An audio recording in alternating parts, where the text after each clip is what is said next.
In this installment of Washington Legal Foundation's Legally Brief, Courtney Brinkerhoff, a partner with the D.C. office of the law firm Foley & Lardner, will discuss the implications of the Mayo Collaborative Services versus Prometheus Laboratories decision that the Supreme Court came down with recently. I'm Courtney Brinkerhoff, a partner in the chemical, biotech, and pharmaceutical practice of Foley & Lardner. Today, I'm going to talk about the recent Supreme Court decision in Mayo v. Prometheus and the potential impact on the myriad isolated DNA case and the ability to obtain patents in the personalized medicine field generally. Prometheus had obtained a patent to a method of optimizing the dose of a specific class of drugs used to treat specific conditions in order to achieve therapeutic effect without causing toxic side effects. The issue before the Supreme Court was whether the methods are the type of subject matter that can even be patented at all, or whether they cover a law of nature which cannot be patented. The myriad case raises a similar but different issue, which is whether isolated DNA is the type of subject matter that can be patented, or whether it is a product of nature that cannot be patented. Looking at the Prometheus patent, the claims recite a method that involves administering a drug and then determining the level of a metabolite, which is a chemical compound produced in the body after the drug is ingested.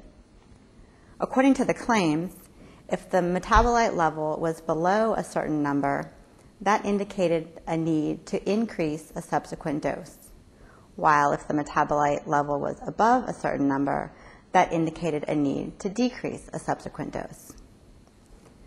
The Supreme Court looked at these claims and determined that the relationship between the metabolite level and efficacy and toxicity was a natural correlation, a law of nature. So the court said, in order for the methods to be patentable, the methods would have to include something else, some other inventive concept beyond the law of nature. Looking at the claims in this light, the court found that they did not pass this test because all of the other parts of the claims were routine and conventional.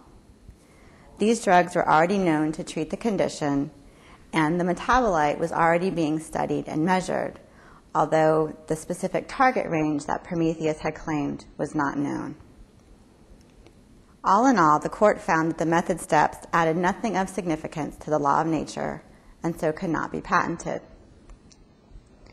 So what does this mean to personalized medicine?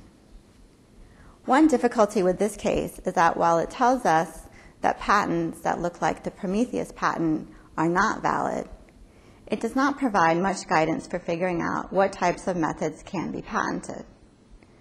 For example, the court noted that the metabolite was already being studied and measured. Perhaps a method that relates to the discovery of a new metabolite or a newly discovered genetic mutation with some medical relevance still could be patented, because then the step of measuring that metabolite or detecting that genetic mutation would not be conventional. Another big question is how, or even whether, the decision in Prometheus will impact the ultimate decision in the myriad isolated DNA case. As I mentioned earlier, myriad raises a similar but different issue because it relates to product claims and the product of nature exception to patentability instead of method claims and the law of nature exception. Still, the Supreme Court has asked the Federal Circuit to take a second look at myriad's isolated DNA claims in view of its Prometheus decision.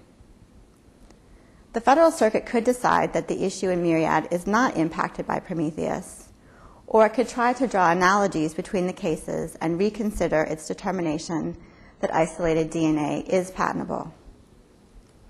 The original Federal Circuit decision focused on whether isolated DNA is markedly different from naturally occurring or genomic DNA, which is an issue that Prometheus did not address at all.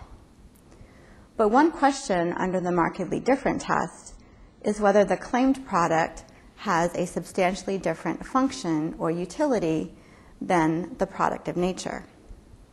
On that issue, the court could look at the genetic information that is embodied in the isolated DNA as reflecting a law of nature. That type of analysis might undermine patentability under Prometheus. The Federal Circuit probably will decide the myriad again sometime later this year, and it could take another 12 to 18 months for a final resolution if the Supreme Court takes up the case again. All in all, I think there will be some uncertainty in the personalized medicine field for the next few years as we figure out where and how to draw lines around Prometheus. Practitioners like myself already are developing new patent strategies, and it will take some time for the Patent Office, District Court, and Federal Circuit to consider different fact patterns and render different decisions that can serve as guideposts.